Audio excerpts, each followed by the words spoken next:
1 minute until showtime. Hello, everybody, and welcome into a Monday edition of the Computer America Show. Ben is having some internet problems, so Charles Tendell is filling in for Ben tonight, and we really appreciate him doing that. Got a great show planned for you. Gadget Girl is here with us in the first hour. She's got some great techno gadgets we're going to be talking about. And in hour two, we have Chegg is going to be on the show. They are a website that works for students, that gives them inexpensive, they can rent textbooks, and it's going to be a really interesting 2 hours. So sit back, relax. We're going to be starting the show in less than 10 seconds. So here we go. And this is your captain speaking. Exactly.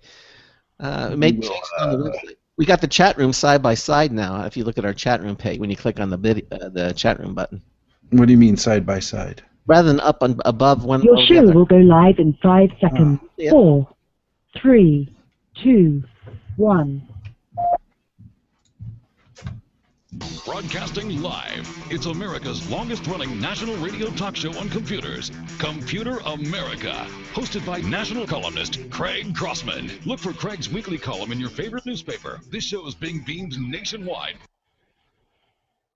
Keep it here for technology news, computer products, guest interviews, and your phone calls. You're listening to Computer America. Hello, and welcome into the Computer America Show. It's the nation's longest-running, nationally syndicated radio talk show on computers. Computer America is heard around the world and coast to coast. And I'm your host, Craig Crossman.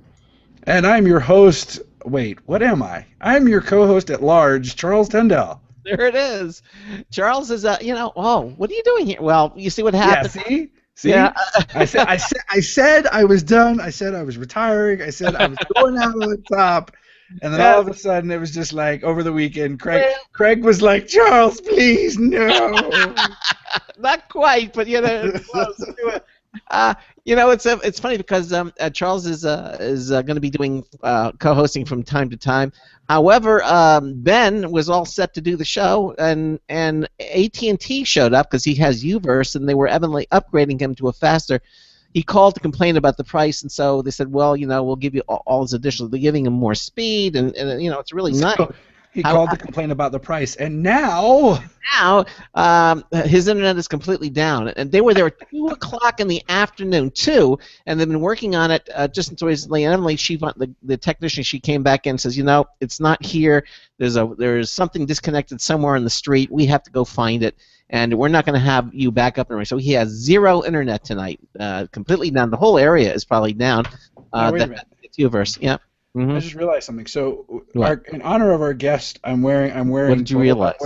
No, in honor of our guest, I'm actually wearing. The most amazing. You can't hear me? No, I think you have your VPN. You have your VPN or something on, because now I can barely understand. My VPN is not connected at all. Can you hear me now? Yeah, I hear you. Well, sort of, but you're cutting in and out. It's something with your connection. Maybe it's AT&T seeking revenge. Right?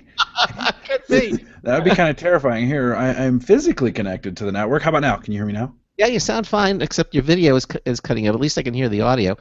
I'm not sure what that is, but I was going to say, in honor of our guest, of our first hour guest here, I want to point out something. So on my wrist right here, can you see this? Yes, I see it. Yeah. That is a Galaxy Gear Live. And then on my face, because I'm just that much of a techno geek, is my Google Glass. Ah. So okay. I'm just all teched out. I need like a bionic arm. And then and we might actually have a bionic arm for you coming up in this hour. So let's introduce our guest for this hour, and then we'll go from there. Okay. Okay. Alrighty. Gadget Girl, she's got it going on. Tonight on the show, we've got Gadget Girl. Considered the techno scout of gadgets, she presents the newest in technology in a unique, fun, and entertaining way. From kitchen gadgets, digital cameras, cell phones, gaming devices, travel gadgets, and VoIP technology, she loves sharing the latest and greatest with television and radio audiences across the country. Gadget Girl, welcome to Computer America. How are you? Hey guys, how are ya? We're doing fine. I'm blind, but here I fixed it. Good. You're blind. What happened? And now Well, I took off my Google Glass because I noticed something that was just strange. Apparently, you can't have more than one Bluetooth device hooked up to the same mobile device. It's kind of sad. Too many Yeah. Bluetooth, Yeah. right? So Too many I guess teeth. I guess I'm only stuck with my Gear watch, which honestly I have to say, in the day or so that I've had it, has actually done a lot better, and there's a lot more development and everything going on than my Google Glass ever had. So we'll see. Give me about a month. Can you hear everything that we're going on? I mean, did you hear the Gadget Girl theme? Or did you hear anything? Yeah, I heard the Gadget Girl theme. Oh, okay. I wasn't sure because All right. we're getting every third word that you're saying, Charles, for some reason. 1, 2, 3, 4, 5. Which one of those cut out? I heard all 5 of them, but barely. Huh. So something Is it a volume issue? No. You're cutting. It's definitely a streaming connection problem because you're cutting in and cutting out, and I recognize it's something streaming. So something's going on in your office. I'm not sure. I can try the reboot thing. Well, I don't. Anyway, we've got Gadget Girl here with the hour, and we got a lot of things to talk about. And again, if you're watching us, and you can see it. Here's what we want to do. If you have a comment or question about anything we're talking about tonight, give us a call at 347-884-8881. We'll get you on, get you through. Email is live@computeramerica.com. Okay. You can also join us in our live Computer America video streaming page, which is brought to you by Otherworld Computing, quality products, expert support since 1988, now celebrating its 25th anniversary. Please visit them at www.macsales.com. And we've done some revamping of the website. We put the chat room and the live video streaming page side by side, and That good. yeah, it's that good. And so people complained that they couldn't do both, so we kind of put everything together, and we're just upgrading the website a little bit here and there. We're kind of tweaking it, so when you go to computeramerica.com, you can see everything there. Hopefully, all sorts of revamping. Look, it took me 2 years to get the with Charles Tendell on that dang logo, and Ben came back. Look at that. we shuffled the letters a little bit. It comes out now Ben Crossman. Oh, so you shuffled it. I got it. Okay. It's shuffled. It's the same letters, they're just in a different order. Oh, okay. Somehow Charles equals Ben. Got it. So anyway, if you want to follow along, also what we can do here is if anything we're talking about tonight, you can see. Just go to computeramerica.com, and under the archives pull-down menu, you'll see our show notes page. And if you just click on the show notes page, you'll see today's show, which is the 18th of August. And you'll see Gadget Girl, and there's a link there to her website. You can read. But then on tonight's show, we list everything, or most everything, that we're going to be talking about on tonight's show. The products there, and most importantly, the links to the products are up there in our show notes, and also the pricing of the products that we're going to be talking is up for you to see as well. So if you want to follow along, just go to our show notes page, and you can follow along with us. Now, what we're going to do, Gadget Girl, is that should I call you Gadget, or should you call Girl, or should Gadget Girl? Gadget Girl is fine. GG is also fine. Oh, GG. Okay, GG works. All right. Do you see my plant in the back there? Yes, I see my plant. Isn't Yes, that cool? It's Yeah. kind of like I'm growing another hairdo. I was like, I have to move stuff around because I see hair. Yeah, I see. Well, Gigi. Oh, there it is.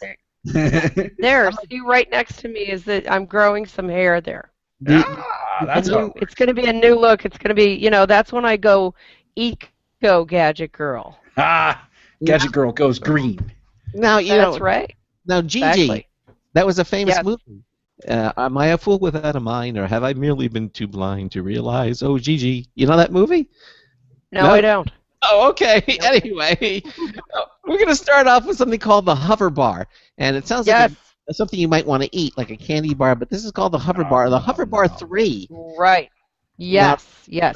Tell us about this first thing that you've come up with here. What is the hover bar 3? First of all, this is from 12 South, which is because we can actually look at it. Yeah, this is from a company called 12 South, and I love their products because their construction and their level of manufacturing is superior. Now, I'm going to hold this up like this, okay? All right. Now, here is your clamp, okay, right there. Now, you would clamp that onto a table or to a bench or a kitchen counter, or, you know what's really cool is you can clamp this onto your bed frame, and then you can have this, you know, you could have your iPad dangling over you, Yeah. so you could be watching All right. a movie And, at night, and you know, no, while you're, yeah. Gigi, I don't know what happened. Okay, it's kind of. I think it's Craig's internet. Gigi, you can hear me just fine, can't you? Yeah, I can hear you. I can hear both of you. Okay, It's Craig's internet that's having a problem. Exactly. I don't know whose internet it is, but me and the plant can hear everything. Okay, good. Go ahead. Go on. So, Craig, okay, so Craig. what I'm saying is that, yeah, okay, so how this works, first of all, I have to tell you, this bar here is flexible, and it is really, really strong, okay? So your iPad, this is an iPad too, it's not going anywhere. These little, you know, brackets where it's put are really, really snug fit too, as well. And what's very cool is that it comes with 2 other sizes. So you could. This one is for the Air, okay? The And then this little guy is for the Mini. All right. Oh, So okay. you've got 3 different possibilities. And if you don't want to go hovering, they've got a little kickstand. If you can see that. Little kickstand that you can mount on the back to, you know, put your iPad on. But this is, I can't tell you enough about the construction on this. It is amazing. Yeah, and you know, possibilities are limitless on what you can do with this. I thought you were like Supergirl, you know, Ben Steele and her Ben hands. I am. Okay. Yeah, it's very cool. Now, now you can mount that on a bed or on a table. Yeah, that's what I like about it. You know what's great is, like, you know, some people like to work in a shop and they like to have their DIY videos running in the background, or if you're a chef or a cook and you have it in the kitchen. What's great is that you can mount your iPad up and, you know, at eye level, so it doesn't have to be, you're not looking down on a table all the time. It frees you from that. If you go to the website, and we have the link there, you can actually see they have a position that he has his iPad right next to his Mac, which is, I thought, was very to the left of his Mac. You get right. It has it, you know, in the kitchen. You know, you have a little side kickstand if you want to. They show you all the different ways you can mount this thing, and it's very, very cool. And really makes it extremely accessible. I mean, you can be lying down in your bed and having this thing, and you could be reading an ebook without having the strain of having to hold the iPad up. You know. Exactly. Well, not only that, but you could be playing a movie for your kids to drift off to sleep to, or even be reading them a book, you know, on the screen. It's great. I think it's fantastic. It's $99.99, and the link is on my site, and I guess you're going to put it on your site as well. Right. Well, it's on the show notes page at computeramerica.com. But it's on your. Now, what is your website? If people want to go to the Gadget Girl website, what is it? It is gadgetgrl.com. Okay, great. Now, allow me to just tell you one thing about that. I started in 1996. Okay, I'm an early Webineer adopter. Web Girl, Geek Girl, Gadget Girl, we all started at about roughly the same year. Okay, there were no other Gadget Girls. I know there's a million of them now, and I've had to take them all down. But at any rate, no, I really have, because I have trademarks, and they're not supposed to be on TV or doing anything, because I'm the original Gadget Girl since 1996. Yes. So, you know, I mean, you can't mess with me. I'm sorry. There you go. Can't mess with you. You think you can? Well, you know what the thing is that I was doing stand-up comedy, and I saw people doing product segments, and I thought, man, I can do that funny. And so that's how the whole thing started. Yeah. And because I love technology and I love explaining things to people, and why not do it funny as opposed to boring?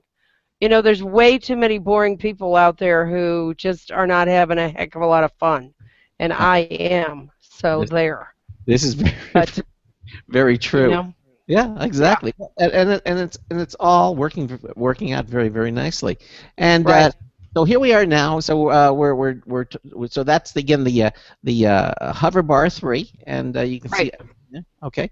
So now let's talk about Yep. the next thing is the wireless. Wireless presenter. Yes.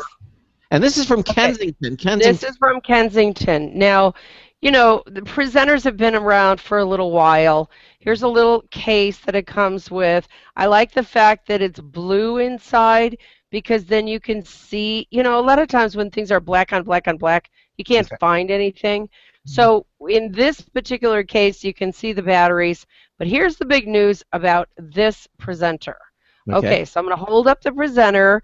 Now, within the presenter, you have a USB dongle, okay? Oh, that fits That right is, inside it. Yeah, it exactly. fits right in the presenter. It's 2 gigs of memory. Mhm. So ideally, you could just show up, talk about lightweight, carrying light. I mean, you got your whole show right in here, goes right in there, it stores in there. That's all you have to bring through, you know, security.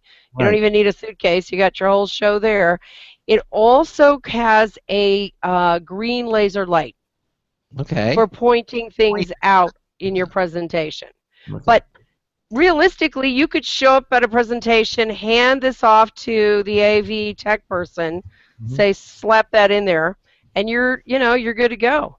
It's So, really very, very convenient. so when you plugged it in, does it load in the presenter software and everything? So it just Yes. it's really so I Well, no, you'd have to have present. I mean, you have to have a machine that has, right, that can read it, but yeah, exactly. no big deal, Yeah, right? PowerPoint. Yeah, that's all. Everybody has that. Sure, PowerPoint. I mean, if you're at a conference, they should have it. Yeah, I would exactly. think. Mhm. But I Actually, just this love is the going to come in handy. yeah. Oh, I just love it. It's like a little kangaroo. You know, his little pocket. You know, you got it right in there. Can't lose it. It's right there. Perfect. And then you have your little case. You put it in your little case, and this is literally your luggage. That's it. That's all you need. Your See, I'm toothbrush. looking at this thing on Amazon right now, and I'm like, this is actually pretty cool. So I show up at a presentation. I hand them my USB dongle. They plug it in. They have to fire up Keynote, Keynote or whatever it is, or right. or And you're what's the other good. one? Yeah. Huh. PowerPoint. PowerPoint. There you go. There you go. And then And you you're good. Yeah. can, huh? Yeah, You PowerPoint. just turn it on. It runs on 2 little AAA batteries. That's it. So when you say PowerPoint, that's Windows, and Keynote is the Mac version of the presentation. So Right. this works. Right. It works with Windows or Mac, really? Okay. Yeah. Yeah. Well, yeah, because whatever you have loaded on your little USB drive, right? Yep. That's what's going to play on there, right? Now it So, also has a green laser pointer. Now yes. will that cut through metal or just through presentations? No, I think that's cool because you want to be able to emphasize things when you're doing a presentation. You know, not just bing through the presentation. It's nice to be able to highlight things or show people. Pointing is the deal. That's what you're doing. So. Absolutely, yeah. So and you'll have it all in the same, because with the thing that you're holding in your hand, you can go page forward, you can go page backward. You can control the presentation without having to touch a keyboard. You can be completely away from the computer and Exactly. exactly. It's a really, what's nice too is that this is a really, it feels really good in your hand. Yeah. It's not too big, it's not too small. It's like the perfect size for doing a presentation without it being so bulky that it takes away the attention of the people watching the presentation. Sometimes they're so big and people are fiddling with it, but this has a natural feel to the buttons, so it's easy to use. Yeah, and it has an up, down, left, right button is basically on it, so you can do. It's a Right. 4 button, so it's very intuitive and easy to Right. use. The middle button is a toggle, so you can go up, down, revert, all of that. It's stellar. Very nice. Sounds like something I'm about to spend money on. I'm sorry. Sounds like something I'm about to spend money on. That's right. That's right. Exactly. And it's $79.99, by the way. Okay. Pricing. All right. That's what it's priced at. You can see all of it on our website. We have the link on the Kensington homepage. It's right there at the show notes page at computeramerica.com, or Gadget Girl's website already has it too. And because I'm an avid Amazon person, it's actually on sale by Kingston for $59.95 plus free shipping. Very good. Very good. Grab it. All right. Grab it while it's hot. It's in my cart. Make those right. It's in my cart. Good. Yeah. Good. Now yeah. Now this next one, this is from a company called Jabra, and they've actually been on the show numerous times. They are one of the first who actually made a headset with the jawbone technology. Right. It actually sound. It vibrates the inner ear, the bone. Right. And you can actually hear things. Well, evidently, Jabra's got something new. It's called the Jabra Stone 3 Bluetooth headset. Yeah, the Stone. Yeah. Well, here I'm going to hold this up so you can see this. Now, you don't even know that is a phone, right? No. It just looks like a black stone, thus the name, right? And then here's your charging, for that. But what this is the charging station, okay? Right. Because look at phone comes right out of that. I mean, it literally, the design on this is just amazing. I mean, it fits so snug in there that, like I said, you would never know that is in there. It looks like a puck. Yeah, exactly. It's smaller than. I mean, I'll put up my hand. It's smaller than a hockey puck. I mean, it's just. It looks like a little river rock, like a stone. Right? Okay. That's the name. Okay, so you pop this out, and this is the charger. Right. Okay, so that goes away, and then this literally goes around your ear, and then you would wear this in front like that, right? Look at that. It's such a cool device. And what I like about it, first of all, it's really, really comfortable, voice activated. You can talk to it, have a relationship with your phone. Talk to it. Voice activated. Now, how? I mean, in other words, you can tell it to hang up or to make. Well, what this will do is it'll activate Siri. Oh. Or if you guys are you guys Android? What are you guys? Are you iPhones? What kind of? We're both actually. Charles is Android. Oh, you're both. We have Android. Charles is techno ambidextrous. Yeah, I have an iPhone. Okay. All right.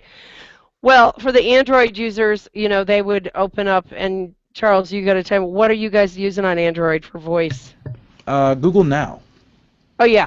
Okay. Mm-hmm. All right, so that's what would happen there. But what I like about this so much, first of all, is that it's not sticking out. It's resting right inside your ear. I have like teeny tiny ears, and a lot of times I can't find stuff that feels okay, or it hurts my ears. But this rests really nicely around your ear, and you can wear this for hours. I have, and without a problem. The clarity's amazing. Really digging the clarity. Really very, very nice. And like I said, the design is just quite something. So now, I've got to know. How do you get your hair like that? It's a secret. That's my Gadget Girl secret. I'm not telling you. I keep trying to figure it out on my own here, but it won't stand up. It won't stand up. Yeah. Well, ask the plant. Yeah, it's not long enough. Charles, your hair isn't long enough. You need to get more length in your hair. It is. It's growing out down here, see? I can't tell you how many women have come up to me and said, how long did it take you to do that? And I tell them 5 hours. A long time. I'm in the shop for long periods of time. Oh, my gosh. Okay. So anyway, this stone thing is just really an amazing little Bluetooth headset. Okay. Very, very nice. Liking it a lot. I like the fact that it's voice activated and works with Siri, and that's really very, very interesting. Right. Yeah. And also too, when you're traveling, I like the fact that it fits so snugly in the case, because so often when you have a Bluetooth headset, they get lost because you can't find them. This is like all in one. It's real easy to find. How long the charge will last up for the good portion of the day? Or what? This is quite a while. I haven't. I want to say 10 hours of talk time, something like that. Okay. It's quite good. Very good. Okay. Now that's the The first one. amount That's of, the Jabra Stone 3 Bluetooth headset, and you can see it. It yeah. sells for $89.99 list price. I guess Is on that Amazon. what I have on my? I thought it was. Yeah. I think it's more. I think it's 129. Well, this one's Charles might want to get on his shopping spree exact, cart right? because I think the smaller one, the Stealth, is actually 89.99. The Well, Stone, I think, is 129. okay. Well, the But next one we're going to talk yeah. about now is the Jabra Stealth Bluetooth headset, Yes. and this one, Now let me. this one says $99.99, but okay, all right. Okay. Okay. Well, all right. So I'm gonna hold this up as much as I can because I really want you to see that little. This is a piece of like rubberized. Then it's got a tip on the back Okay. of it. Uh-huh. Okay. Uh-huh. Now, what is so cool about this one is that I really is the fit. The fit of this is just amazing. I mean, you literally, it's so soft, it goes right in your ear, and this particular piece kind of goes in this part of your ear, Okay. okay? It looks It painful. just fits really, really well. Yeah. And what I really like about this one in particular, I've been using this quite a bit, Mhm. is it will tell you how much talk time you have left. Oh, that's interesting. So you don't have, oh, it's fantastic because then you don't have to worry, you don't have to be in the middle of a call. It'll say talk time 2 hours left or talk time 4 hours left. That's fantastic. Okay. So that you don't have to, worry about it. So Very now nice. that comes with something called the Jabra Assistant app that helps you locate your headset using GPS tracking. So it actually can look. Yeah. If you misplace the headset, it'll actually use Yes. GPS to find it. Yes. Yes. It is, this is just a really nice little headset. I'm just going to show, I mean, it's just that amount. So again, it's close to your head. It's not like way down here or sticking way out or anything. Yeah. Very, very comfortable. Very comfortable. You touch Just it to fits in activate it. really nice. You touch it to Uh, activate when to answer. a no, phone no, call? no. I just leave it on, and then when a call comes in, yeah, you just Tap. Yeah, tap touch it. it. Yeah. Right, right. Yeah, yeah. Again, some more of the features here. This has a has the microphone is actually a noise blackout. So it's Right. HD voice for crystal clear sound at both ends of the phone calls, and also has A2DP for music streaming too. So obviously you can stream Yeah. music as well. You Very know what nice. I use it, what else I use it for? I love using this for watching YouTube or movies Really. because oh yeah, I like this one a lot. I've been using this a lot. Now, So so you prefer the Stealth to the Jabra Stone headset? they're kind of two different entities. Mhm. I like the whole business of, somebody the phone telling me that I have 2 hours left. Mhm. I just really like that. And then the stone, what I like is if I'm wearing that long periods of time, Mhm. you know. Yeah. So, but they're Well, both now nice when it headsets. when it tells me how much time left is, if I'm talking to somebody on the phone, are they going to hear that as well, or is that just something I hear and that the person I'm talking to doesn't hear that?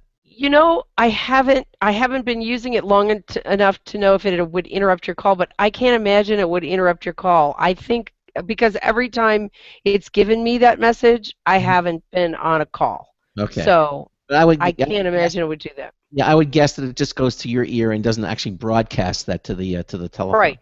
Okay. And also, again, with color, I keep saying that about color.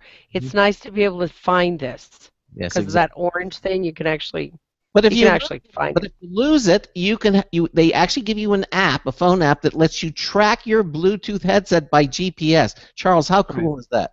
I mean, Of I mean, course, you would ask me that question as soon as I took a bite of my I sandwich. was waiting for you to bite into it, and then I was just waiting. He's going to bite at any moment. There it is. All right, let me ask him the question. I'm gonna get you. Yeah.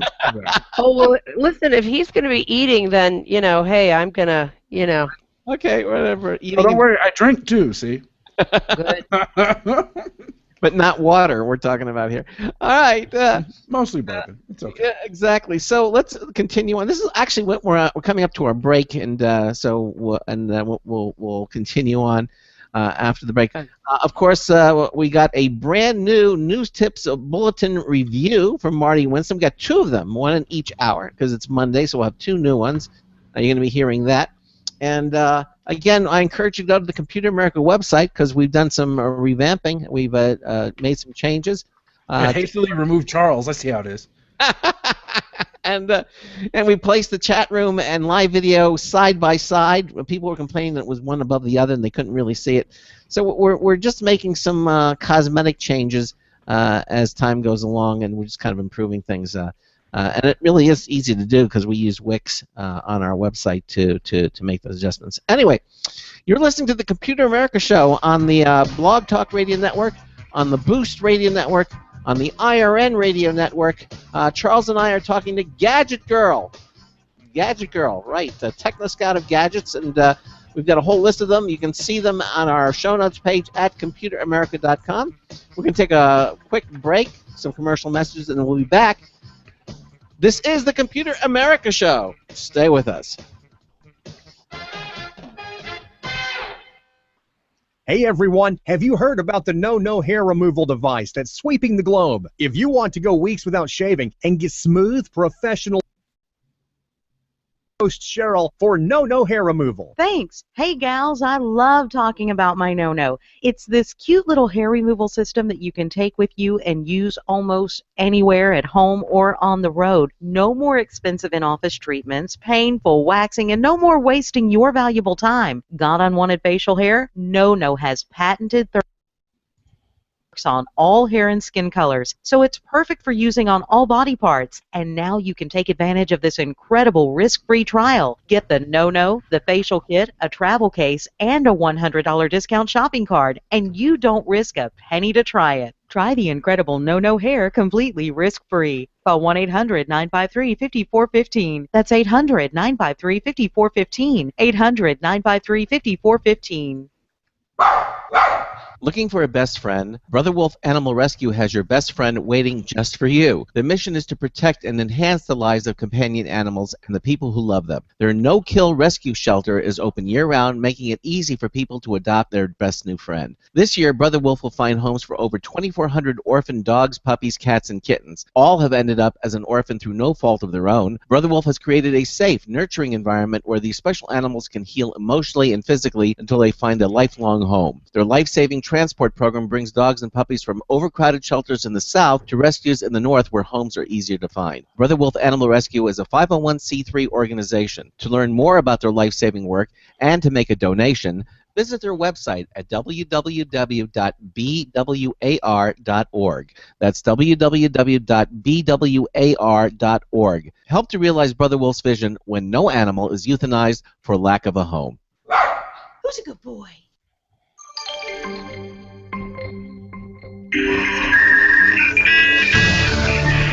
Hi, this is Marty Winston for Computer America with a News Tips Bulletin Review of the Ventev R2240 dashboard. Yeah. 2 by 2.4 amp lighter plug USB adapters.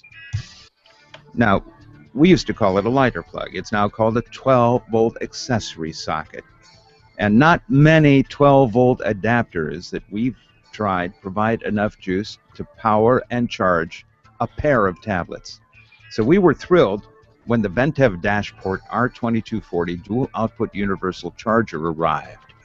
It's long and slender, with one USB power port at its tail, another on its side, each rated at 2.4 amps, so that's 4.8 amps total. Its length and shape, long and skinny, may collide with the shift selector in some cars, so do check that out before deploying one. We especially like it as a way to feed a pair of power-hungry, high-capacity power pucks in the car, making for a lot of utility and longevity without eating up the whole center console. Bottom line, the Ventev Dashport R2240 dual-output universal charger delivers more current than most other current alternatives. This is Marty Winston at the News Tips Bulletin for Computer America. You know, I just realized it's the first time I've ever heard that on a Monday. Yeah. Really? Yeah, it is, because, I usually don't do Mondays. But welcome back to the Computer America Show, 33 minutes after the hour. Craig and I are talking to Gadget Girl about all sorts of high-speed new technology that I am clearly going to be spending money on that no one thinks I should be. Well, but, all good stuff.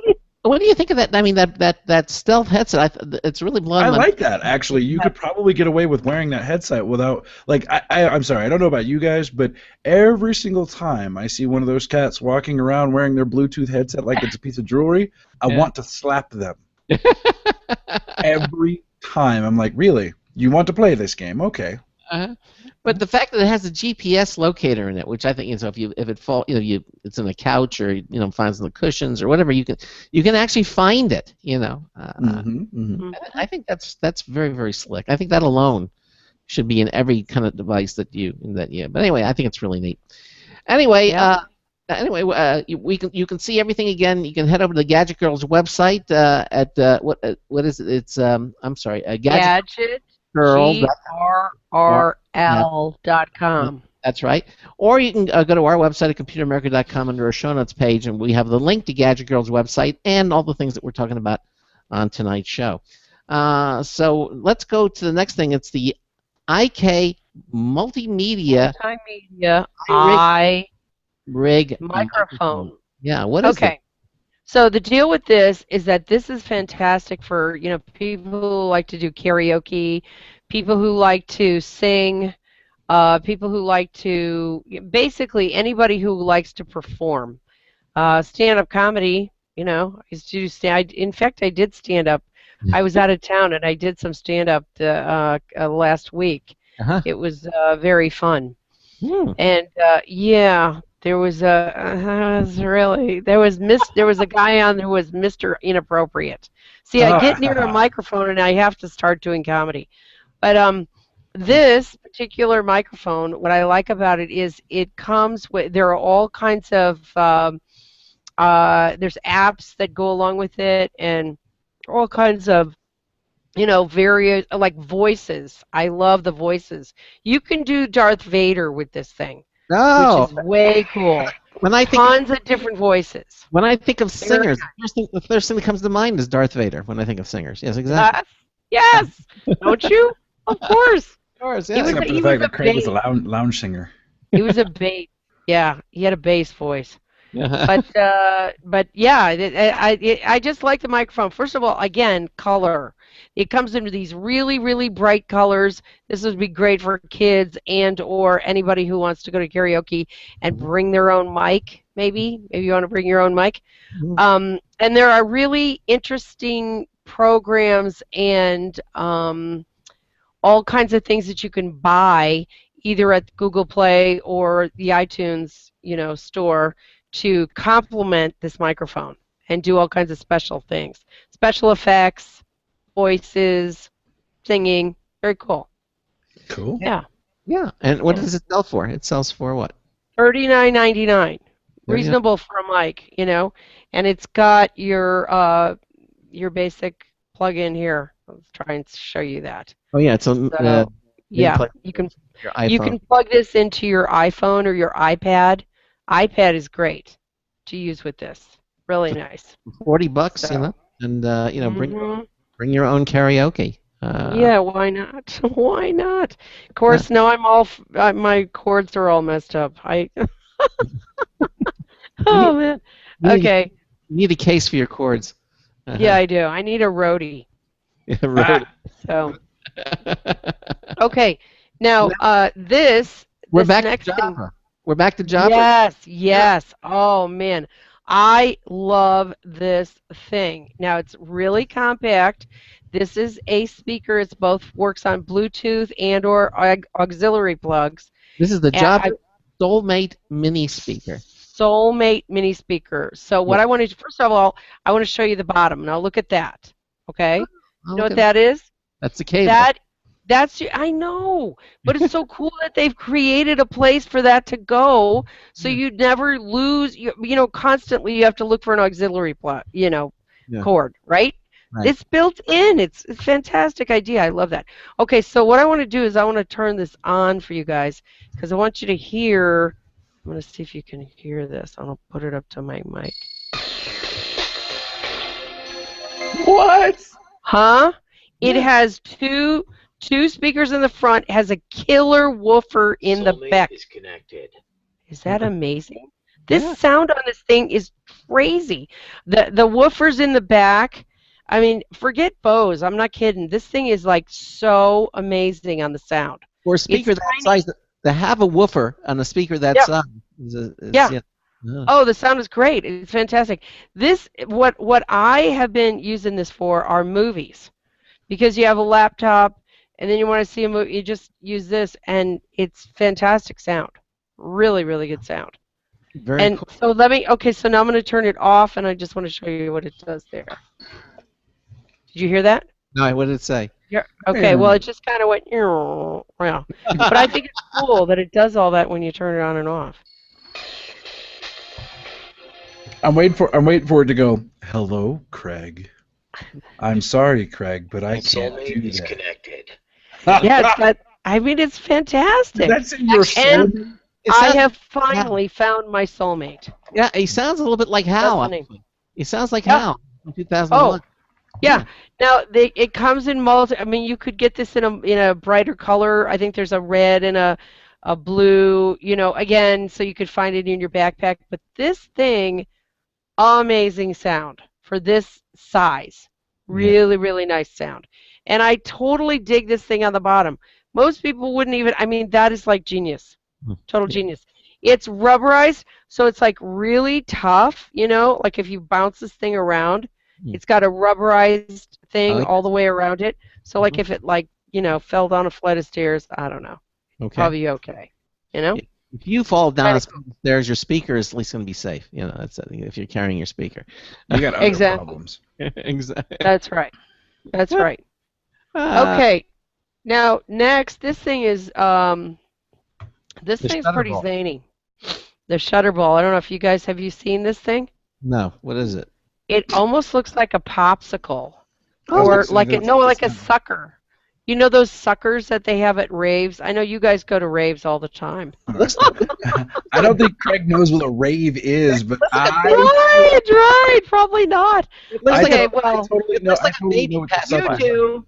Charles, you know what I'm talking about. Oh, I got So you. at any rate, It goes with your speaker. It looks like a baby pacifier. No, exactly, but it's not. You're going to see at CES, you're going to see hundreds of these devices, because what this is, I don't know if you can see the little, I'm going to hold that up, if you can see that little dot in the middle, that is essentially what you do with this is you would hang this, because you would put this, thread it through this, like this, and you would hang that on your phone, okay? Or wherever you're going to have your belt loop or whatever. Exactly. And so what this allows you to do is take a selfie, because this is the shutter, see? And with an app that you load, you can just from afar just be dinking away, taking all these photos without anybody knowing that you're doing it, because you're just pressing on this button, right? Like that. Okay, so it remotely controls your phone, the shutter. Right, that's the name. The Shutterball. Oh, right. The shutter. And there are going to be so many of these at CES. I mean, because of the selfie mania. So this can start your camera recording. This can start your cell phone, not your camera. I misspoke. So your iPhone or your Android, you just download your app and you're good to go. They have a version for Android and a version for iPhone, or is it the same version that it works? No. You'd have a different app for that. But it's the same. But it's the same shutter. It's the same principle. Exactly. You're starting and stopping your camera with this thing, right? Very cool. And it comes in very bright colors because it's predominantly for kids who know what a rave is. Craig.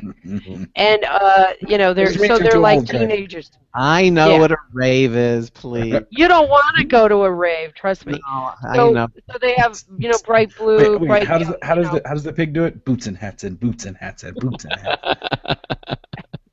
hats. Right. Yeah. Now the price on this is $24.99.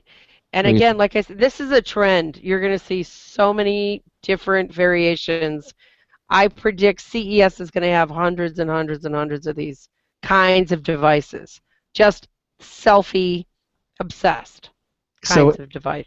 So if you're looking to be able to take pictures remotely, the Shutterball will allow you to do that, and which I think is It'll do it for you. Yeah. Okay, and again, now $24.95. $24.99. $24.99. Yeah. Yeah. Now, the next thing I have here is, speaking of selfies, now I don't have I'm just going to show you basically what this is. This is from iLove. Now, this is a mount for your windshield. Okay? So this would go into your windshield. Right. And then I don't have the actual case. It's a selfie case that goes on here. And there again, that case has a little shutter remote. Okay. Whereby, because you want to record every single thing you're saying in your car, right? Especially if you're stuck in traffic, you want to be talking to this thing all day long, right? Or if you're pulled over by law enforcement to get a ticket, you can recording everything, right? So. Absolutely. You've got to be recording absolutely everything. Now this, like I said, I don't have the case for it, but it's for the iPhone 5. Okay, not the 5C, but the 5. 5 and 5S. And yeah, 5S. Yeah, big time. Mm-hmm. So kind of cool. Mounts on your windshield. I think you guys can imagine that. And then the case goes here, and then along with the case, you have a shutter remote control. So that comes all together. Well, that's kind of cool. That's from iLove. Yeah, same kind of principle. And that's very reasonable. It's like $19.99. And I'm not actually sure. I think this particular part of it is the $19.99, right? Okay. And then over and above that, there's a case with the remote. So that's going on there. Now, Charles, I could see you using that, I guess, in your car, or you couldn't use it. You can't put that on a motorbike because it attaches to a windshield, right? So it's right. No, I couldn't. Right. Yeah. It's not. Yeah. Bar, good. What? Right. If it had the bar clasp on it, it'd be good. Mm-hmm. Well, but you could use it in your car. I mean, you could put it. Could try. Yeah, you could try. Yeah, you could try. Yeah. Now, last time I was on, I didn't get to show you these because I really want to show you these. Okay, let's see. These are eye rings. Oh, cool? Yes, I remember Aren't that. those great? Yeah, I love these things. They're so cool. Yeah, explain what they do. Okay, so I'm going to show what they look like. This is what they look like. Okay, like that. And then like a little eye shape and device. Right, and then you put them between your fingers. It doesn't matter which finger you put them on, right? And then these sensors that are on each one of these rings work in conjunction with your iPad. Okay. And your iPad has loaded on it the iRing. Again, it's IK multimedia software. I mean, they have a ton of software, and you can DJ things. Instead of sitting and manipulating things on a screen, this is like midair. This is like you're swiping the screen this way, right. And you're what I like is like gang stuff. No, I'm kidding. At any rate, it's very cool because visually, it's really and I don't think there's anybody else doing this. I think this is really, really unique. I mean, talk about a real entertaining thing for a DJ to do, and it's so fun. I think it's $25. I don't have the price here. It's on my website, but I think it's about $25, and these are a blast. Because you can compose music, you can write riffs this way, and it's all using your hands. It's just a fun thing to do. I mean, really, really fun. And they have the backside too. Yeah, go ahead. Those little black dots, are they magnets? What are they? No, those are sensors. Sensors. These sensors are being read by the camera on the iPad, right? Okay. Okay. And so when the sensors pass by, using the app, right? However you want to pass by, you get this one, maybe you do two, whatever, it reads these sensors. And as you get more and more adept at using these iRings, Mhm. you can compose all kinds of cool loops. But I think it's a fantastic idea. I think it's really, really a good idea. And Because I like playing music, so. you buy one or you buy two, or they come? They It come comes with two. It Okay. comes with two. Yeah, you don't need 50 No. unless you have 50 hands. Hands, But exactly. Each hand. I think it'd be a cool wedding ring, wouldn't it? With this sensor, I think. Hey, did you guys hear about, speaking of what rings and stuff, did you hear about that lady with that closet, that 3-story closet that she was boasting about? So this guy came by and stole everything in the closet. And then it turns out it's fake. I love that story. I heard It's about like, that. Yeah. karma's a bitch when you are. Yes. So anyway, it's fun. Yeah. Whatever. I think that's pretty funny.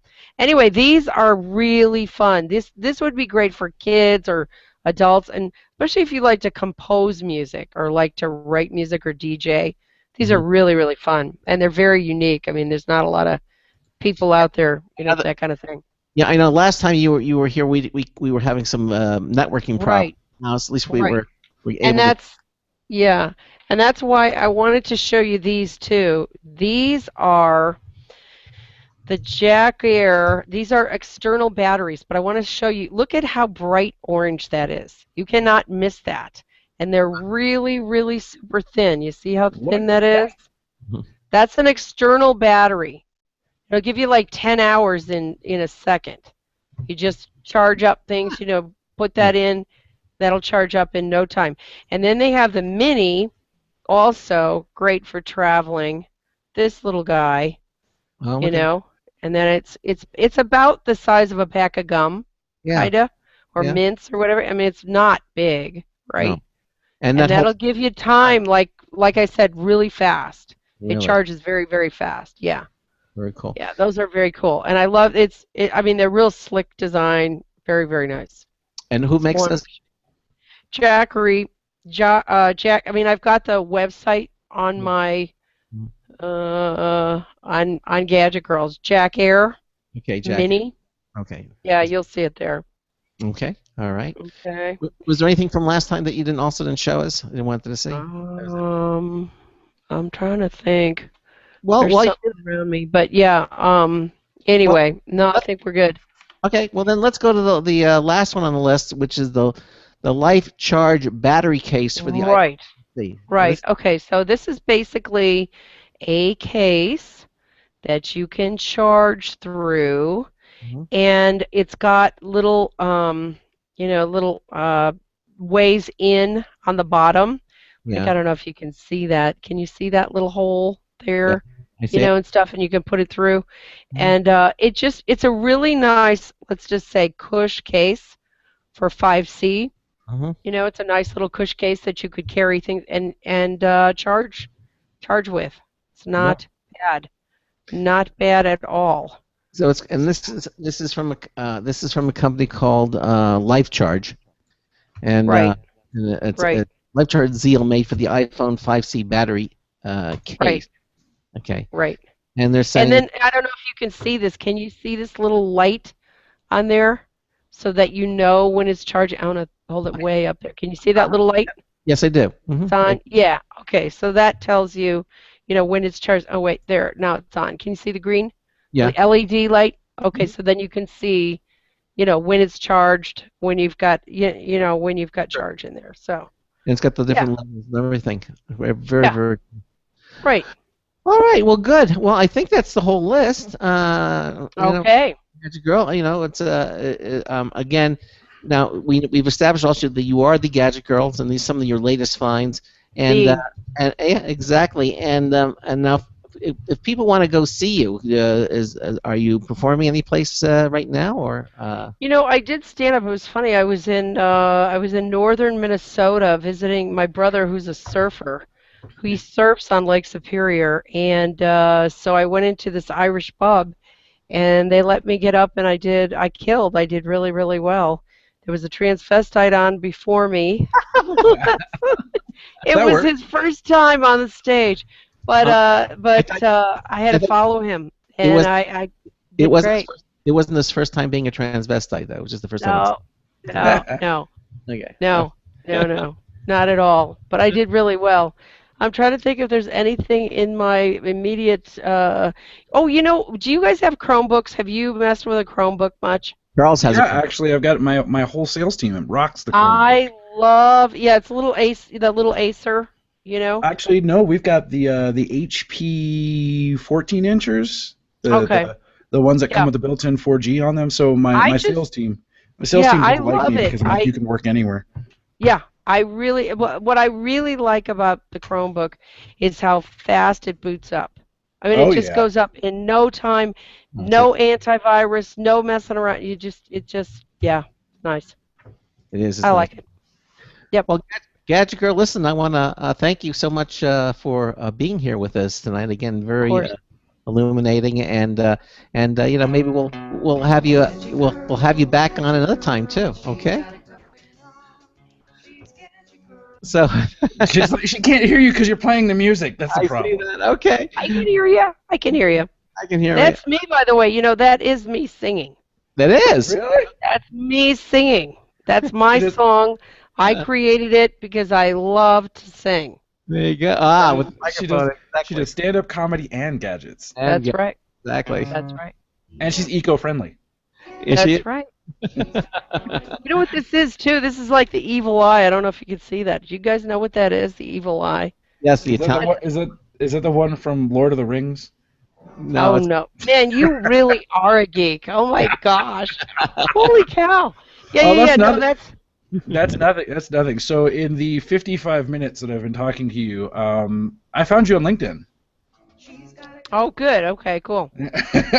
I am a. Craig didn't introduce me this way, but I am actually a professional hacker, or a certified ethical hacker, as everybody likes to point out. So, very nice. Oh, just real quick. I don't know if I told you this. Okay, so I was at a conference in 1998, and I wish I knew, because maybe you'll know this guy's name. He was an engineer, and he was on stage. I was one of the very last people at the conference, and the guy had a PC, and he was in Windows, and he said, "Oh, system config, let me mess up that file." And everybody went, "Oh, don't do that, it's Windows, you can't do that." So he did, and then he said, "I will now just go back."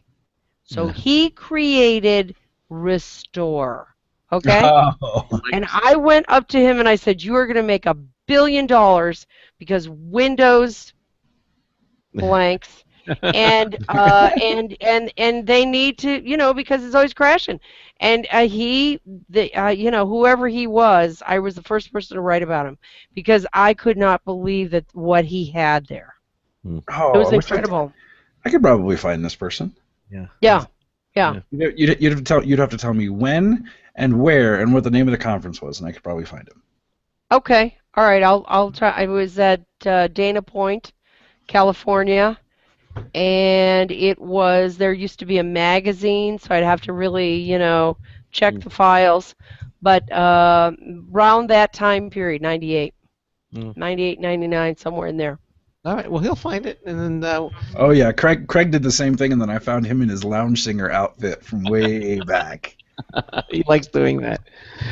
All right, Gadget Girl, listen, I want to thank you again for being with us here tonight. Again, you can check out her website, gadgetgrll.com. No. GRRL. GRRL.com. Gadgetgrrl.com. Craig, you haven't been to enough raves. It wouldn't be Lee Taylor, would it? I don't know. No. I don't know. I don't remember his name. I wrote about him and I shall find him. That's what I do. Is I specialize in finding people. So whenever I'm given a challenge, we actually had a listener who did that. It was like, you can't find me, and then got permission to out them. Yeah. I wish I would have married him. Yeah. Would have been nice. The guy from Microsoft, not the guy that Charles found. All right. Yeah. Well, I can hook you up. I know where he lives, and he's listening right now. Gadget Girl, thanks again for being with us. We'll catch you next time, okay? Take care. All right, peace out. All right, bye-bye. Bye. There she goes, Gadget Girl, and for being here on the show. Isn't it more like Gadget Girl? Girl, yeah, exactly. GRRL. Yeah, exactly. So anyway, we've got another guest coming up in hour 2. They're called Chegg. And this is kind of for all of you great college students out there. When you get up on the keg, you want to make sure that you've got the tap appropriately positioned. Wait, not that kind of chegging. Okay. Chegg. This is it's called the Student Hub, and it allows you to rent, buy, or sell textbooks. They've got Chegg deals. They got because I got to tell you, when I went to college, you can spend a fortune. You can spend thousands of dollars on textbooks.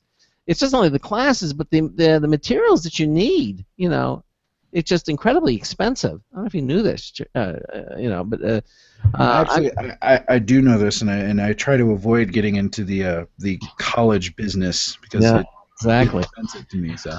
Well, we're going to just break just for a short moment, and then we're going to continue on. You listen to the Computer America Show on the Blog Talk Radio Network, on the Boost Radio Network, on the IRN Radio Network. We're going to be right back. Our guest is Chegg in the second hour. You're listening to the Computer America Show.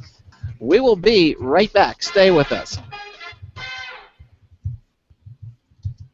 Broadcasting live. It's the only national radio talk show on computers to air every weeknight. Computer America. Hosted by national columnist Craig Crossman. The first hour's behind us, but there's still more of tech news, tech talk, and your phone calls. We're being beamed nationwide at ComputerAmerica.com. You got computer problems? Bring them on. You're listening to Computer America. Computers run the world, and we run computers. Call us or send us an email to live@computeramerica.com. Hello and welcome into hour 2 of the nation's longest-running, nationally syndicated radio talk show on computers. This is the Computer America Show, and I am your host, Craig Crossman. And I'm your co-host at large, Charles Tendell. Certified ethical hacker, Charles Tendell. There you go, certified ethical hacker. There you go. There you go. That's a catchy tune. Maybe you should use that. Catchy. Maybe certified ethical hacker, Charles Tendell. Exactly. Certified mostly ethical hacker. Charles Tendell. I use my powers for only ethical cyber stalking and good. Yeah. No gray area. There's a little bit of a gray area. Exactly. And anyhow, our chat room, of course, is going on really well. We got people coming in, and we certainly welcome you to join us in our Computer America chat room. It's our IRC chat room. Just go to ComputerAmerica.com, click on the video stream chat room button right there, and it'll take you to the chat room. You can put in a nickname. It'll click the connect button, and your browser will take you right into the Computer America chat room. No more Java. You don't need Java. It's not required anymore. If you're going to have the with Ben on there, you really need to fix it.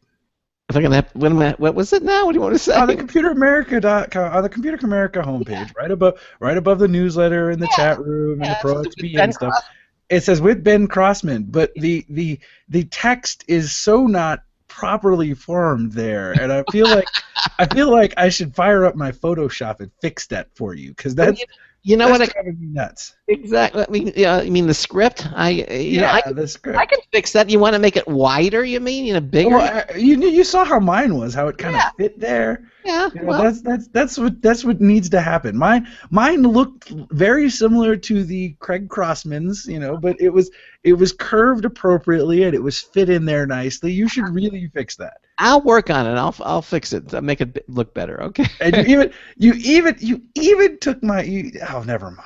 What did I take you now?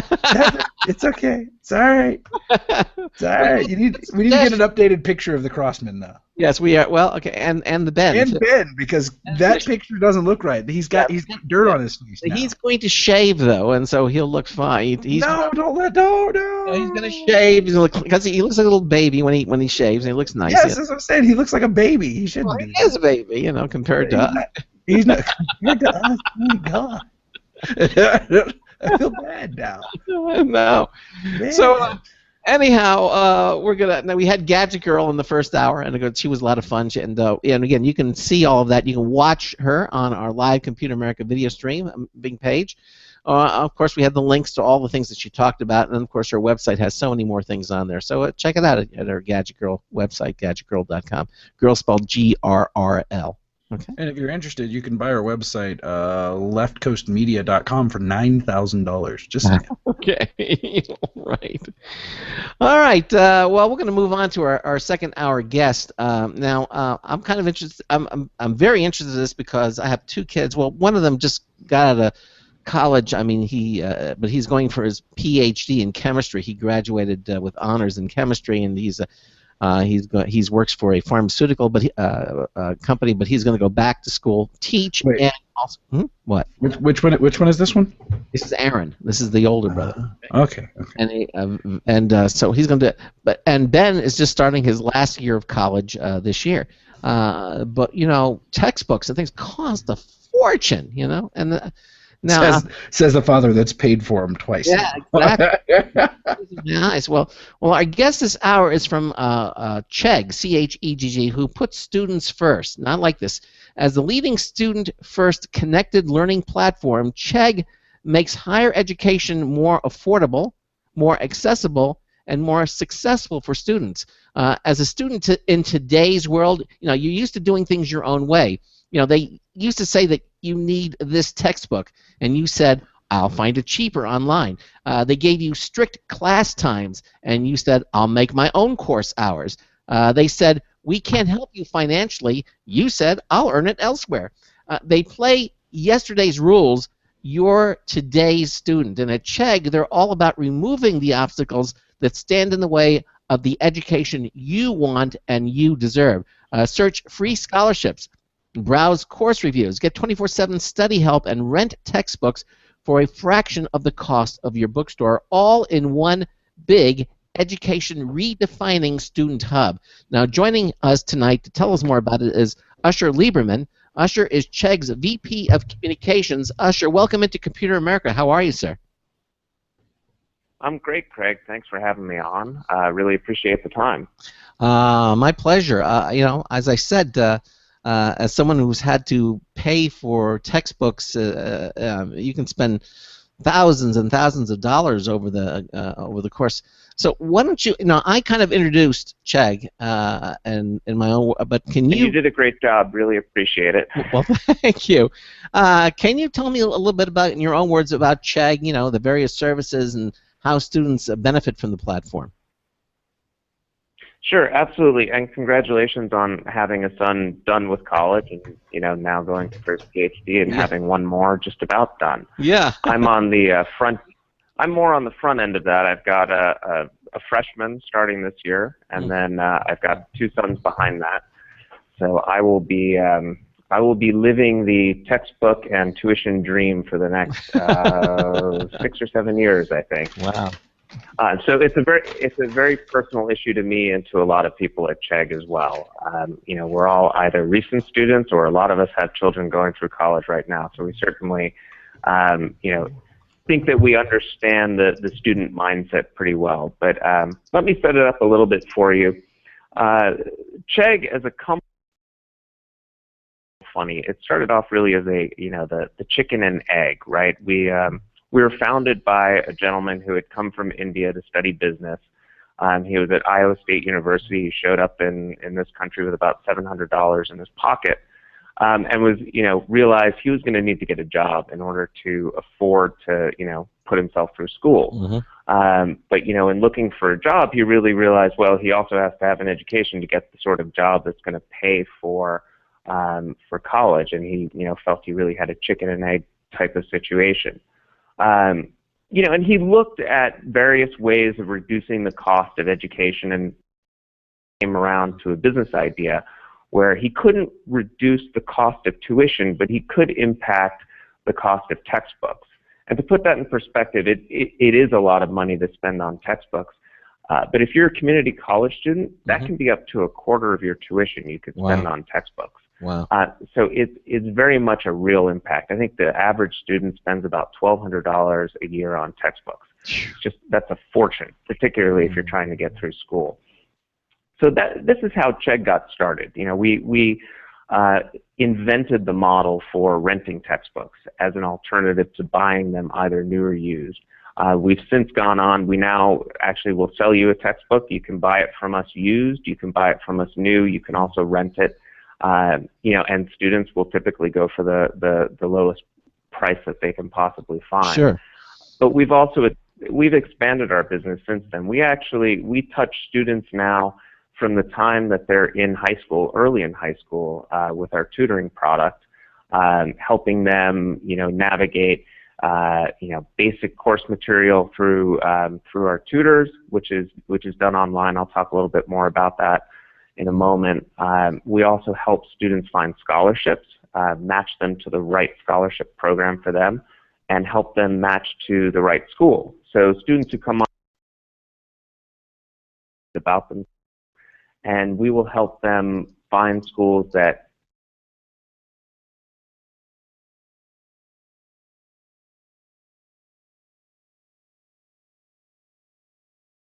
the student has indicated an interest in that school. Once you get into school, we help students with selecting the right courses. We actually have a crowdsourced professor and course rating, so you can see what other students have said in various classes. We have over 1 million reviews of courses and professors in our database right now. Obviously, we help students with the required materials, whether they be textbooks, electronic textbooks, other required materials. And then we also help them with their homework. We've got our Chegg study product, which offers textbook solutions really geared towards business and STEM, so STEM being science, technology, engineering, and math majors. Mm-hmm. Most of those textbooks they want you to work through various solutions to different problem sets, and we have step-by-step guides to help you through that. It's called Homework Help. We also have a Q&A product where students can ask questions and get answers from our team of experts. And then we have live tutoring where, we like to think of it as sort of the Uber of tutoring. Your audience is probably very familiar with Uber, but you sign on to our tutoring product and you say, well, I need some help with chemistry. And it could be 2 in the morning, it could be 3 in the afternoon, it doesn't matter. There are several thousand tutors online, and you can find a tutor for just about any subject who can work with you for about, I think it's for as low as 40 cents a minute. So anytime, any place you are, you can always find live help from Chegg. And then moving through their college career, find internship. Can do is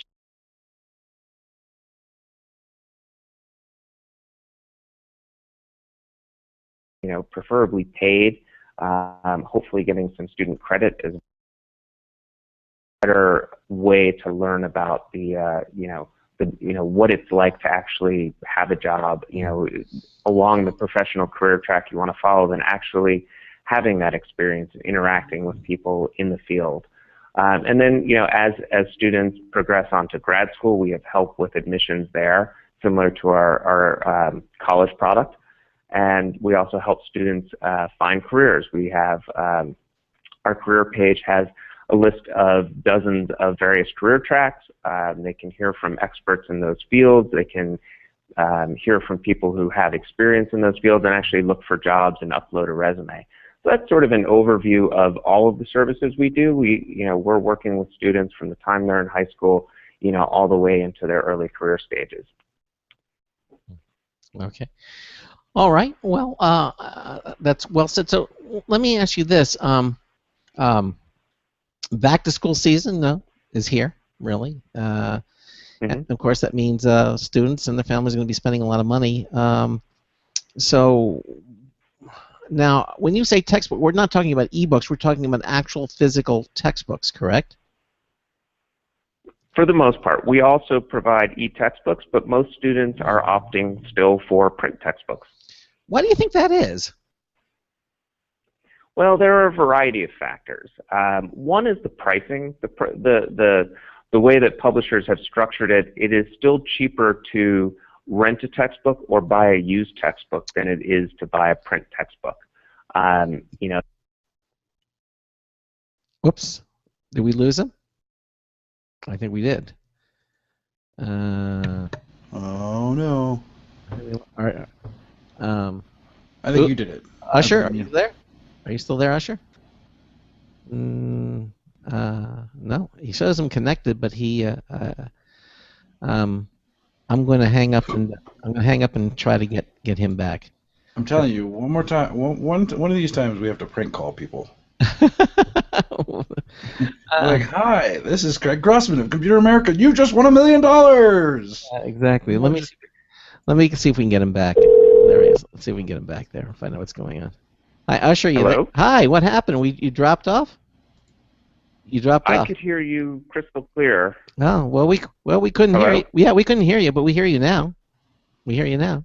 Okay. All right. So continue on. You were back up just a fraction here, and you were saying about the textbooks as opposed to e-textbooks.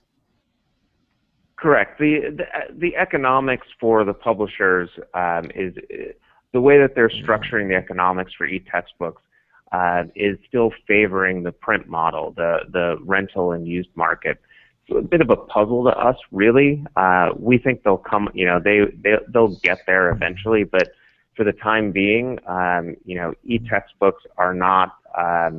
They're not performing as well as as print textbooks do, or they don't have the same volume, I should say.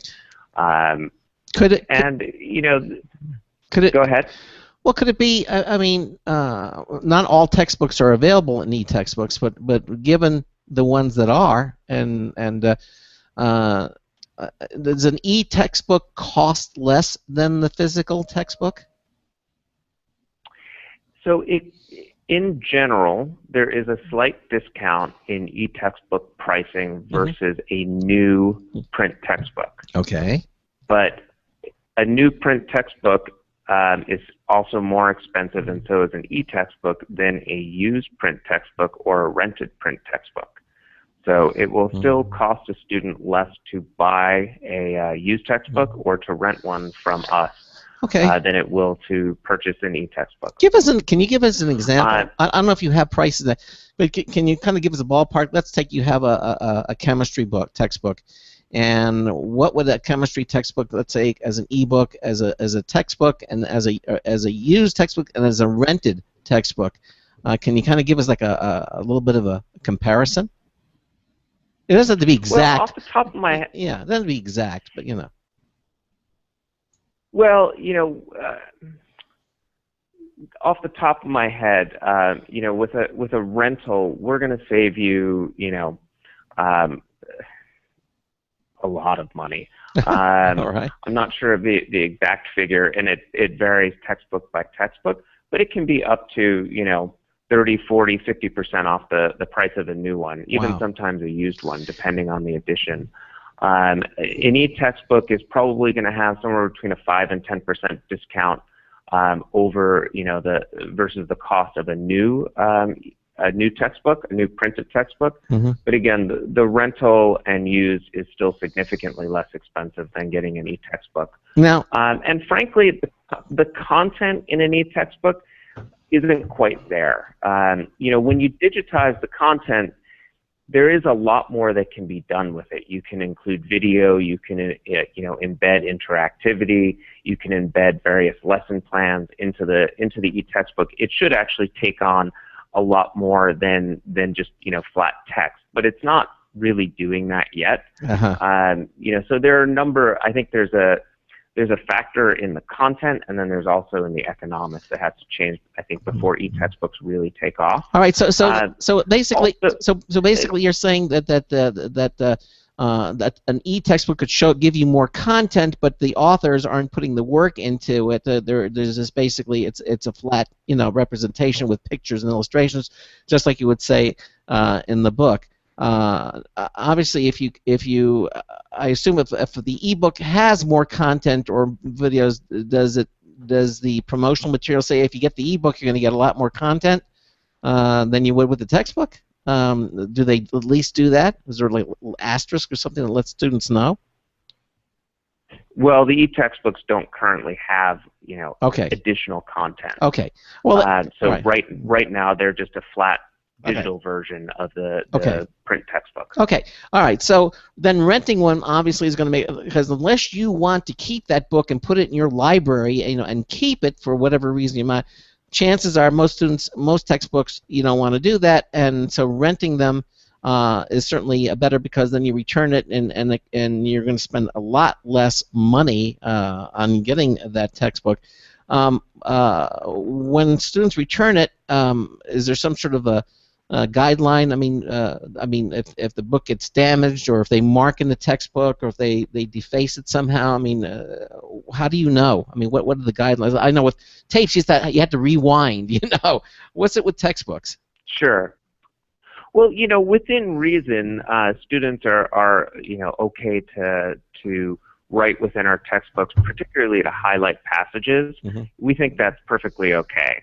But if there's significant damage to it, if it's not reusable, that's the sort of thing that we will look at when we get the book returned. Mm-hmm.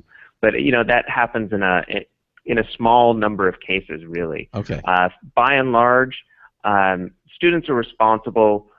Students are people. They're good. They take care of. They understand it's not their property and take care of it as such. Mm-hmm.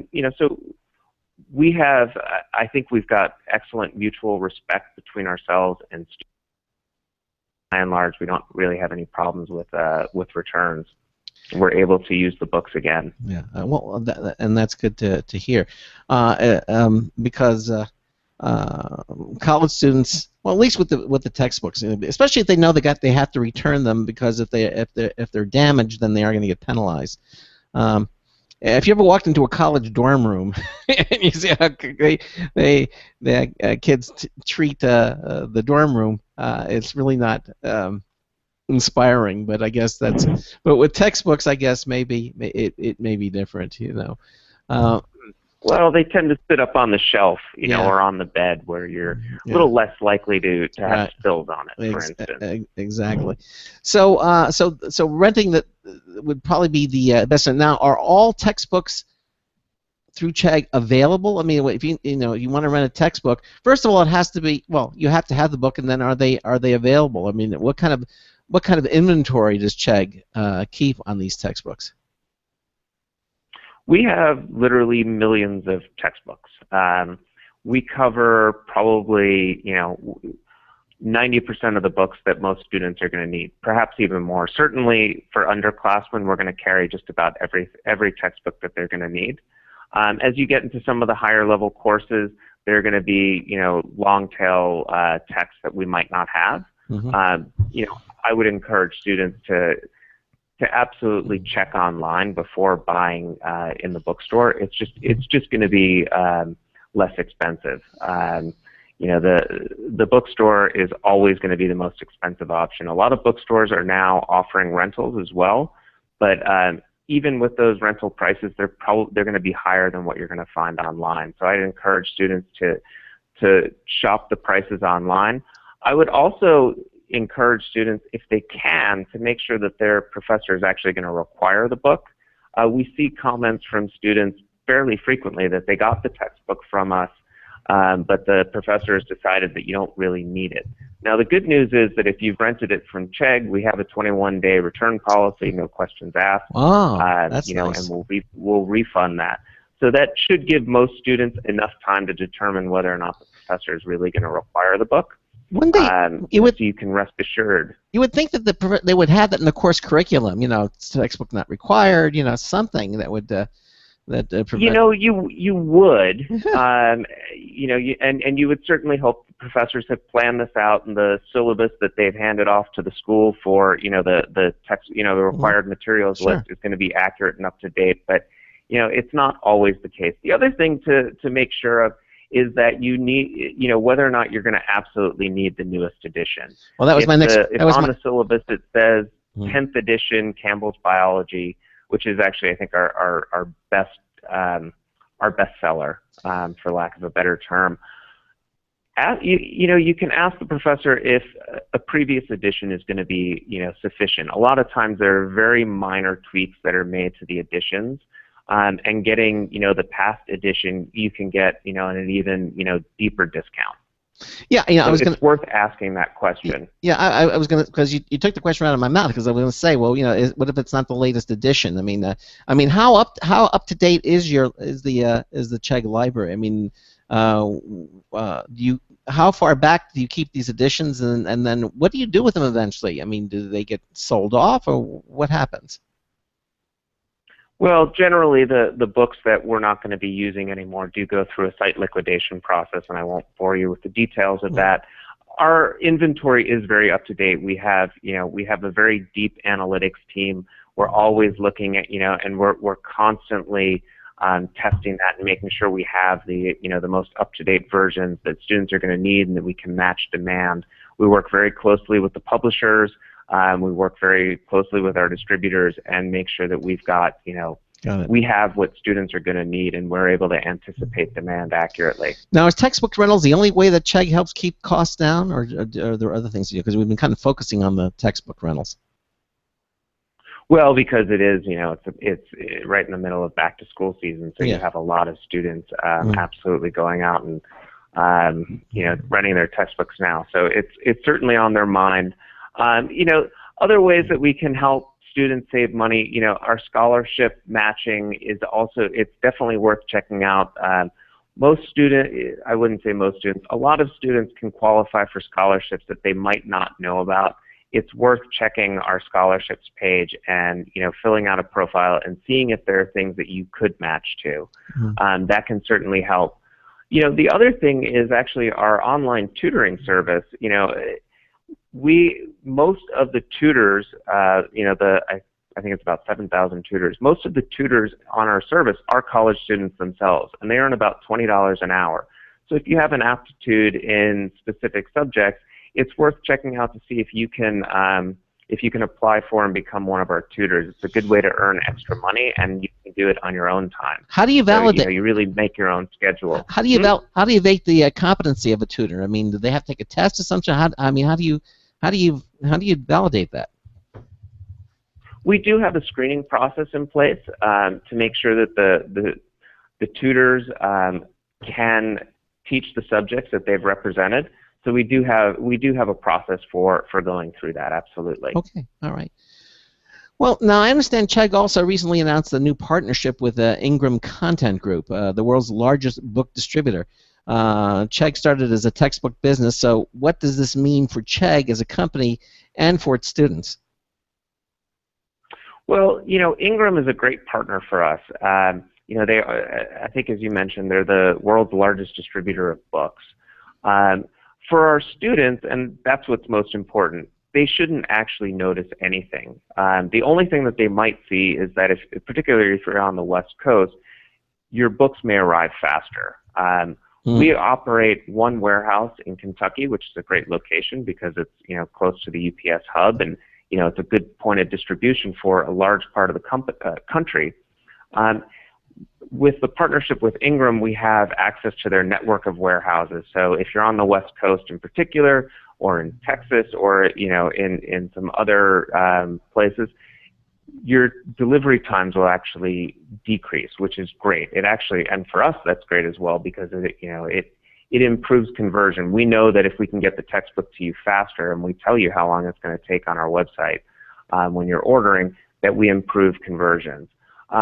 The most important thing for Chegg, and this really resonated with our investors, is that working with Ingram, what we're able to do is, Ingram is going to be has already actually purchased books from Chegg, so we're marketing them on Ingram's behalf.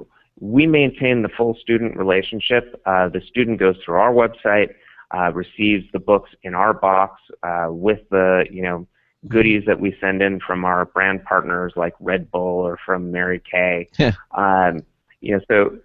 the student really shouldn't notice anything. But again, for Chegg, what it means is the textbook business is very cash intensive. We spend about $100 million a year on our inventory. Wow. By having Ingram as a partner, we can spend a lot less on that inventory. Because they will increasingly take a larger and larger share of the inventory into their ownership.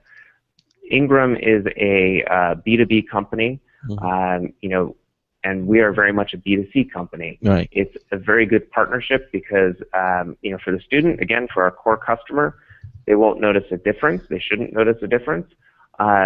Yet we can provide better service, perhaps better pricing, certainly on shipping. We can perhaps even expand our inventory or, the available titles that we can rent. So for us, and do all of this without, by using a lot less cash. So for us, it makes a ton of sense. For Ingram, it seems to make a ton of sense as well because they found a partner with whom they can grow. In the textbook business, they work primarily with the college bookstores, which is a declining part of the market or a much slower growth, and we're experiencing very rapid growth. So they found a growth partner in the textbook business. So basically, no delivery by drone yet. So the thought of all of these drones flying overhead dropping packages on people frightens me. I understand that Amazon has to figure out that last mile. That's exactly. their most expensive piece. Or that same day delivery that they're talking about too. Listen, Usher, we have to take a bottom of the hour break, and then we're going to continue on. You're listening to the Computer America Show on the Blog Talk Radio Network, on the Boost Radio Network, and on the IRN Radio Network. Charles Tindall, certified ethical hacker, is here with me. He's very quiet right now. He's in the background, but he's here. Trust stealthy. Chegg is our guest this hour. We'll be right back with him. Another News Tip Bulletin review coming up. This is a special alert to all Americans who own a vehicle with less than 120,000 miles with an auto warranty about to expire or no warranty coverage at all. Due to a decline in the economy and major car companies filing for bankruptcy, Cover America Auto Care has announced revolutionary, inexpensive mechanical breakdown coverage that is now available to the general public to save consumers thousands on auto repairs. An open phone line has been established for drivers to call who own a vehicle that is less than 10 years old for a free 5-minute quote and to see if you qualify. The number is 800-483-2514. Drivers who are covered with this auto protection will not have to pay for a covered repair again. This is the auto coverage now sweeping across America at a fraction of what dealerships charge and is now available to the public by calling today. The number to call is 800-483-2514. 800-483-2514. That's 800-483-2514. Don't complain about your cable bill going up and up and up. Do something about it. Grab a pencil and jot down this special number, 1-866-663-MY-TV. The more cable TV rates go up, the better digital satellite TV looks. So, disable the cable and get more of your favorite channels in 100% digital quality for less money. Call 1-866-663-MY-TV right now to sign up for packages starting as low as $19.99 and up to 4 rooms. And there's no equipment to buy. That includes your free HD TV upgrade, your free DVR upgrade, and your free professional installation. And the best part, the pristine digital picture and sound. Call 1-866-663-MY-TV. So, what are you waiting for? Pull out your major credit or debit card. Call 1-866-663-MY-TV. 1-866-663-MY-TV. Disable the cable, cut costs, and get more. Call 1-866-663-MY-TV. 1-866-663-MY-TV.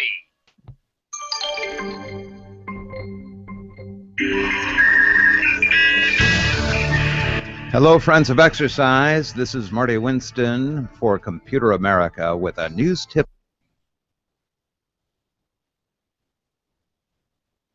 We talked earlier about the Withings blood pressure monitor and the app on either iOS or Android 4 or later devices.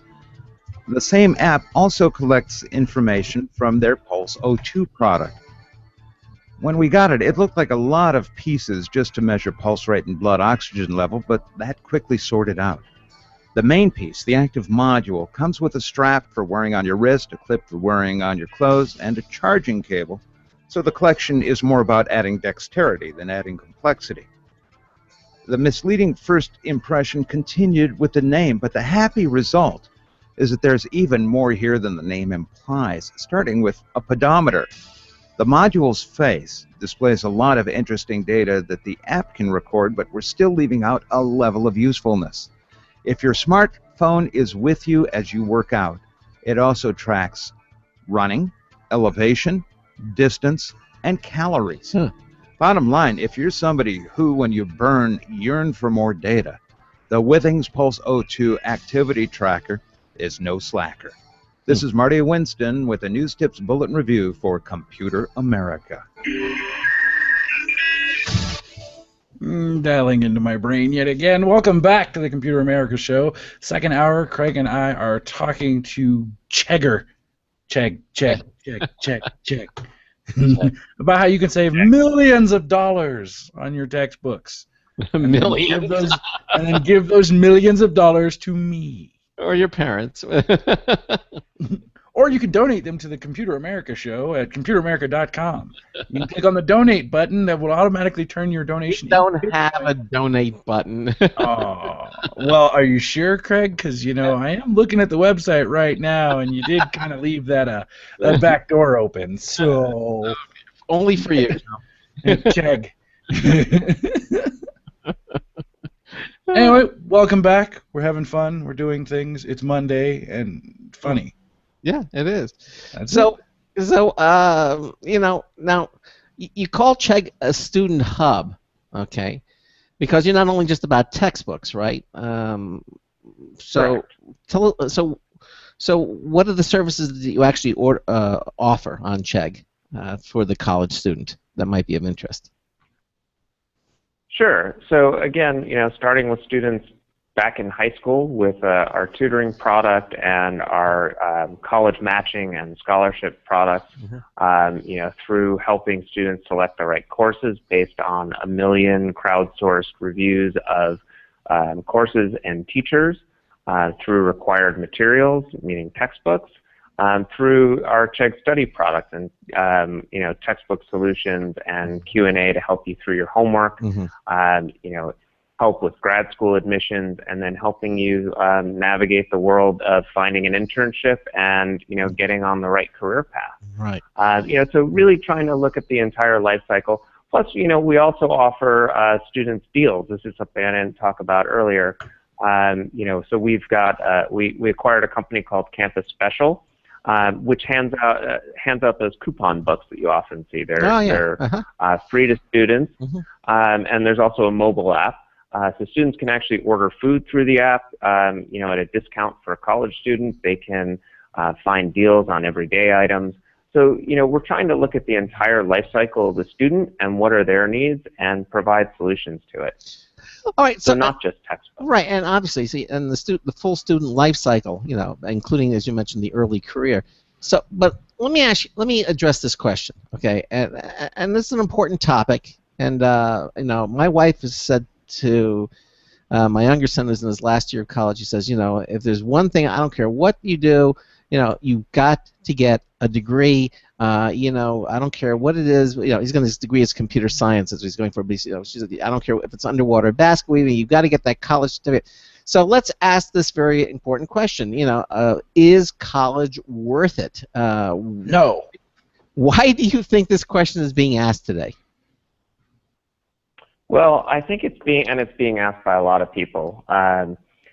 I think it's a very hot topic right now because costs are rising. The average student is now saddled with about $30,000 worth of debt when they graduate. Oh, yeah, student loans, yeah. Student loans. The unemployment rate for recent grads is hovering around 13%. 42% of graduates are saying that the job they have doesn't require or didn't require a degree. So you're looking at 42% are underemployed. But when you ask students why they're going to college, 70% of them will tell you straight up, I'm looking for a job or the skills to help me get that job. So the question of whether or not college is worth it is very relevant because there's not only a mismatch, it's actually becoming a crisis. Employers are having trouble finding qualified applicants because schools aren't necessarily teaching the skills that they need. And in some cases, it's because the skills they need maybe weren't invented when the students started school. Well, I'll give you an example. Yeah, you bring up a good point. I mean, when I got my degree, my degree was computer science and with engineering, and the things that I learned in school back then, when I graduated, boy, virtually none of it I use today. It's everything I learned that was more for academia. Now, I'm sure, as you say, it's changing. My oldest son, he graduated with honors with a degree in chemistry, and his first job was a pharmaceutical company that makes medical pharmaceuticals, and he came in at the ground level because just above the janitor, because they had to teach him everything that he didn't know that wasn't taught to him in college. And it's been a slow climb for him, but now of course he's going to go back and he's going to get his PhD, and that will obviously, in chemistry, a PhD in chemistry I would think have some value to it, but he wouldn't have gotten the job if he didn't have the college degree. If he applied to that pharmaceutical company and he didn't have the degree, he wouldn't have gotten the job that he got. Well, it's true, and all of the economic indicators show that folks who have college degrees over their lifetime, economically perform much better than those without degrees. It's certainly it's a good investment in your future, but it is a question worth exploring. And depending on what sort of career you want to pursue, perhaps it's open to interpretation. Perhaps there are other ways of acquiring the skills. In other countries, there are very rich apprenticeship programs. That's something that doesn't exist, at the same level in this country. But yet, for some jobs, maybe that's a better path. 2 years of on-the-job training from a qualified professional, right at their right hand. For some careers, maybe far more valuable than 4 years. And I don't mean to denigrate it, but studying liberal arts and critical thinking, which is where my degree is. Critical thinking is something I apply every day. But perhaps college isn't the only way to learn all of the skills that employers value. Let me ask this, Charles. You're an employer. I mean, do you look to see if someone has a college degree when you bring them into your company? I mean, how important is that to you? No, not anymore. I used to be the one who was like, college degree, but now it's pretty much along the lines of I need to see your experience. College degrees say a lot about a person. They say that you're willing to start a process and you can get some critical thinking and all that other high-speed stuff to it. But if you don't apply those skills, they really don't mean anything to me. If you don't make it right, if you don't use it for something other than, hey, I got a college degree, which seems to be the problem with a lot of students nowadays. The beating them over the head is get a college degree, get a college degree, get a college degree, and it used to be so you can get a good job, but the question is no longer, what job or how do you get that job? What are you supposed to do about that? Now you've got this degree, and what do you do with it? I've got hundreds of friends who are like, oh yeah, man, I've got a degree in psychology, and she doesn't work. So it's no, the degrees don't weigh as much as they used to anymore. Well, maybe it's what the degree is in. No. They don't matter at all. I mean, I've got 2 of them, and the only time they matter is when I'm going for a job hunt, and I'm not doing that anytime soon. The people that come to me for a job, I don't look at them and go, oh, do you have a degree? I go, okay, hack this Apache server. And I've seen a lot of guys who are like, oh yeah, I got a degree in computer security. It was obsolete 3 days before I graduated. So I don't think the curriculum is keeping up with the technology, and I don't think the curriculum is keeping up with the evolution of what is our lives. So no, I don't too much care for degrees. Well, I think Usher's sort of kind of hinting along that with that last statement that you just made. The interesting thing in some of the research we've done is that employers still value a lot of the skills that you associate with liberal arts degrees. Communication skills, the ability to, again, think critically. Those skills do have a lot of value, but there are other supplemental skills that really aren't being taught in the classroom that, there needs to be another way to, and actually students have to supplement, what they're learning in the classroom if they want to stand out. And there are ways to do that, but, for some people, a degree is maybe not the right, the right path for them. There are other less expensive options where they can get the skills, or, I don't know, would help them, in the career that they want to pursue, and be take a lot less time and cost less money, and actually provide them a lot more hands-on experience. So, again, it depends on what you want to do and what you want to pursue, but that's something students should be evaluating, and they should be asking, whether or not the degree that they're pursuing is worth what they're putting into it, because it's a huge investment of time and capital. Again, it's I don't want to get into a debate about it, but honestly, I don't feel that you're getting anything of value from these institutions anymore, at least not for your money. As Americans, we pay, 100 times more than every other country on the planet for education. We pay far more, I shouldn't say 100 times, than every other country on the planet for education, and we're still, number 12th in math, we're like 100 in science, we're like, we are the short bus kids of the world.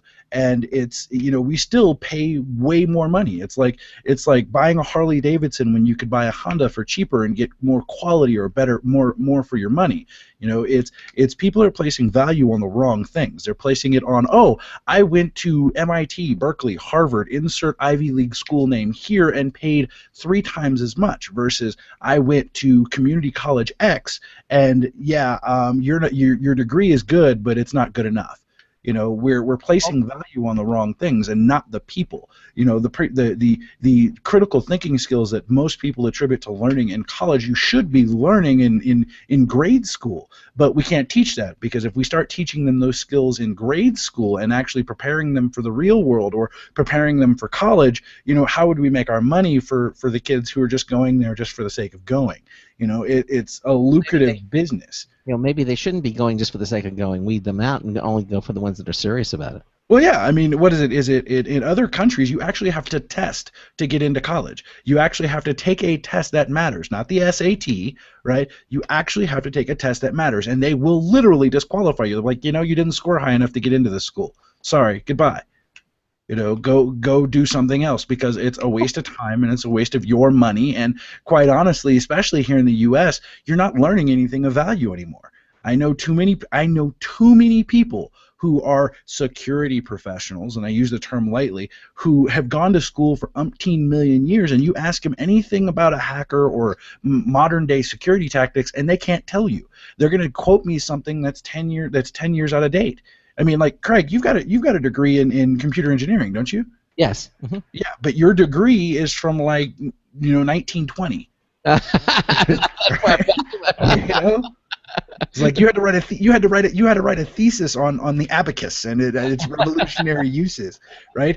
That degree still holds merit to companies, to people who are hiring, but your degree means jack. You know nothing. Well, not from your degree anymore. The things that you taught in your degree were obsolete a year later. The technologies that we learned, my degrees are obsolete now. My wife's degrees are obsolete. We need new standards of teaching, and just going to college for the sake of going to college is not the answer. And I think I'm kind of off my soapbox now. Sure. Any comments on that? Well, yeah, I think that for certain students, that is absolutely right. And for other students, going to college is still a great investment. It is up to the individual to determine.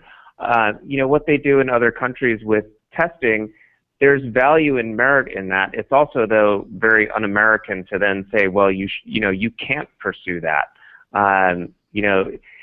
There may be other ways to gain the aptitude. If your dream is to become a doctor and the test says you should be an auto mechanic, but you have that aptitude, you should be able to pursue that, provided you can, develop the competencies you need to get into the school as a pre-med, and then be able to matriculate into med school and so on and so forth.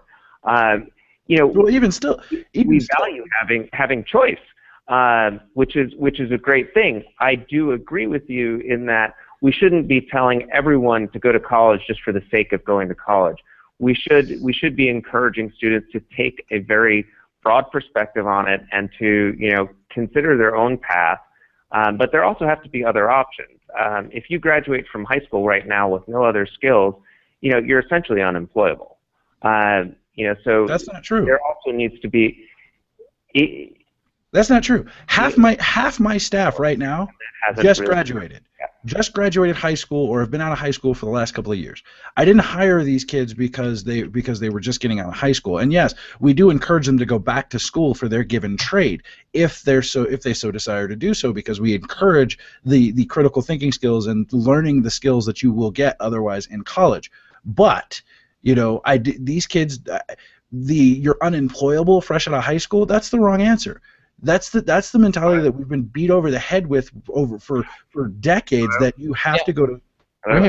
We're here. Usher, can you hear us? We can hear you. No, Usher, you there? Oh, good. Okay.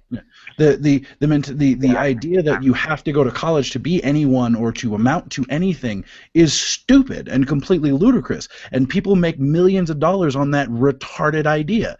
There's a reason that I hire the kid. Like, mind you, my lead tech right now, one of the guys that I call senior right now, okay, 19-year-old kid, absolute genius, okay, but no one else in the industry will hire him because he doesn't have a degree, because he isn't certified out the yin yang, because his years of experience are doing hacker things, and that's what I hired him for, But this kid will work, figure, and do and perform circles around seasoned veterans that have been in the industry for 15, 20 years. They know jack, and it's only because they're riding on those merits that they got from that Ivy League school that cost them entirely too much for the crap that they actually learned, and they don't go back and learn anything else. They're like, oh, I got my degree, I'm done with school. No. Well, and my maybe the area that you specialize in is this technology might be the exception to the rule. Can you name me an industry right now that doesn't evolve on a day-to-day basis?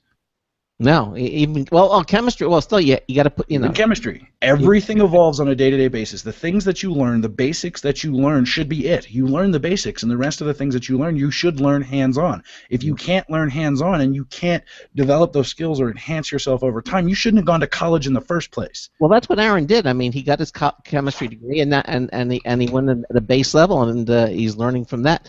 Although now he's taking that skill, the skills that he's learned, but now he's going back and getting a PhD. But why? He's going back because he has a goal. He has something that he needs, and because society says in order to do this goal, you have to have this education, right? That's right. He's going back to get his PhD so he can teach, right? Well, he's going to be teaching while he's getting his PhD, because that's part of the agreement that he's going to have with the college. But when he comes out, the fact that you have a PhD is going to open the doors to a lot of these chemical companies that wouldn't hire unless he had a PhD. So. That's what I'm saying. They won't hire him because he has a PhD. They will hire. But what does that PhD mean? It means that he has a certain amount of extra knowledge. Letters after his name. Yeah. Well, okay. D puts it the best. We're a society of overpriced and highly overpaid, educated idiots. Oh, People who go and they get degrees, they don't use their degrees for them. Now, I'm not saying your son is an idiot. I'm saying he could be an absolute genius, and he could be, but he went into this field knowing where he wanted to go with it, or he had mom and dad coaching him along the way. What I'm saying is it's become the norm to, one, work for somebody else because you're a genius, because you can't do anything else. You have to get a job and be a slave to somebody else's paycheck. But then the other aspect of it is you have to go to school. You have to go to college. You have to pay money into a system that you will never again in your life use. Now, you're paying for the best party of the century. Don't get me wrong. 4 years of college, 8 years of college, whatever you do, if you're a frat boy there, it's going to be the best 4 years of your life, and you're going to make relationships and build friends and learn things that you would never learn anywhere else on the planet. none of which is in a classroom. Well, and given the time constraints, Usher, let me ask you this. Sorry. No. Overall, in your word, how can students get the most out of their college experience? Sure. I think the number one thing that students can do, and this even I think echoes Charles's point, is take ownership. No one else is going to be their advocate. Don't assume that anyone is going to advocate on your behalf. Be your own advocate. You have to chart your own course and take advantage of every opportunity you have to find an internship, to engage with professionals who are already in the field that you're considering. Explore a lot of different career paths. It's going to take you a while to. There is very rarely a person who knows exactly what they want to do and pursues it, and that's the path that they go down for the rest of their lives. Mm-hmm. Most of us bounce around, until we find what our course is. And the earlier you can do that, the better it is. The earlier you can, find out that, well, maybe a career in, communications wasn't for you, or a career in radio broadcasting wasn't for you, or that it is. And the best way to find that out is by interning, by, talking to people in the field, finding a mentor if you can. I think it's very important that, early on, students start looking at their career options, they should be going to the Career Center on campus, and frankly, the Career Center on campuses needs to be updated. It's one of the reasons we launched an online version, because we think that it's an unmet need. But students need to be looking at all of their options, and they need to take ownership of their own course.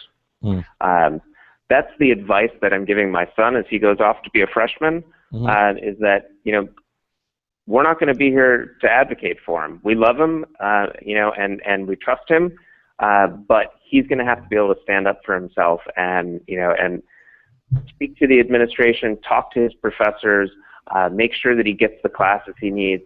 All of that. He needs to own it. That's part of going off on your own, right? Yeah, exactly. Well, obviously, we could talk about this for hours and hours, and but we have less than 4 minutes, so let's kind of wind things up. So again, if people want to find out more information, you can go to the Chegg website, which is www.chegg.com.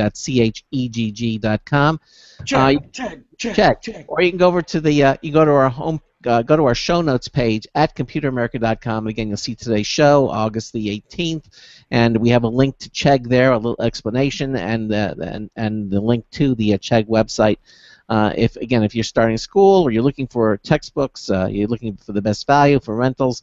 It's interesting that you mentioned some of the school bookstores now are starting a rental program, and I would assume that's because of competition. I mean, if other places are doing it, I guess they feel they had to get in the competition. But it's still not going to be, as you mentioned, anything close to what you can getting it online. I probably believe it's going to be that way. Look, online is always going to be less expensive than brick and mortar stores. Would you not agree, Usher? Yeah, almost. Always. Yeah, exactly. Well, listen, I want to thank you so much for being with us here tonight. Very enlightening, and again, as I said, you can go to the Chegg website if you want more information. Usher, thank you so much for being with us here tonight on Computer America. Craig and Charles, thank you so much. Really appreciate the time. Love the spirited dialogue. It's a great topic, and happy to talk about it anytime. All right. Thank you again, Usher, for being here on with us tonight. All right. Bye-bye. Bye-bye. All right. All right, so there you go. So he's licking his wounds now. No, he's not. I like about it, Charles. You get passionate about a topic, and hey. Well, I mean, it's no, it's fine. I've got little girls who are going to have to go to college here soon. That's right. And it hurts me to realize that when they go to college, it's going to be several $1 million for them to go to college for a degree that's going to suck. Like, I genuinely feel like I had this debate before about, what's the difference between the guy who went online and got his degree from the University of Umpty Smunch versus the guy who went to an Ivy League school. The Ivy League school guy wasn't smart enough to pay less. You know, and then the other one is like, you know, nobody really cares. Like there's a good chat going on right now in the chat room. You know, their automated system is like, if it doesn't have bachelor's degree of computer science, 4+ years of experience, and blah blah blah blah blah, the automated system immediately kicks you out. It's like, oh, I'm not even going to review you anymore. So add it to the bottom. Be like, no, I may not have a bachelor's degree in computer science, 4+ years of experience, or C++ or project management, but I'm awesome. There you go. All right, that cat I'd hire. I'd be like, good job. You worked that system. You thought outside the box. Good job. Yeah, exactly. 90 seconds. Well, hey Charles, again, I want to thank you for being here with me tonight, and I know Ben will hopefully be here back with us tomorrow. But you know, it was just one more time. One more time. Like another panicky call from me, you know, in the next few weeks. Oh my God! But hey, again, thanks so much for being with me here tonight on Computer America. I feel like I'm getting fired on my day off. What's wrong with this picture? 60 seconds. Hey, coming up tomorrow night, who do we got? We've got Pro VR gaming harness. This is very cool. This is like the guy we had last on Friday. This is a whole harness that you put on your body, and when if you kick, the gaming character will kick. You know, basically what you do with your motions, it emulates them directly on the screen. It's a really cool technology. We're going to have them on in the first hour of the show. And then in hour 2, we'll have computer and technology news brought to you by Slimware Utilities, the official optimization software of Computer America. That wraps it up. So one more time. So until tomorrow night, this is Craig Crossman hoping that your hard disk never becomes floppy or gets inflamed by overpriced education. There it is. We'll see you tomorrow night. Night, everybody.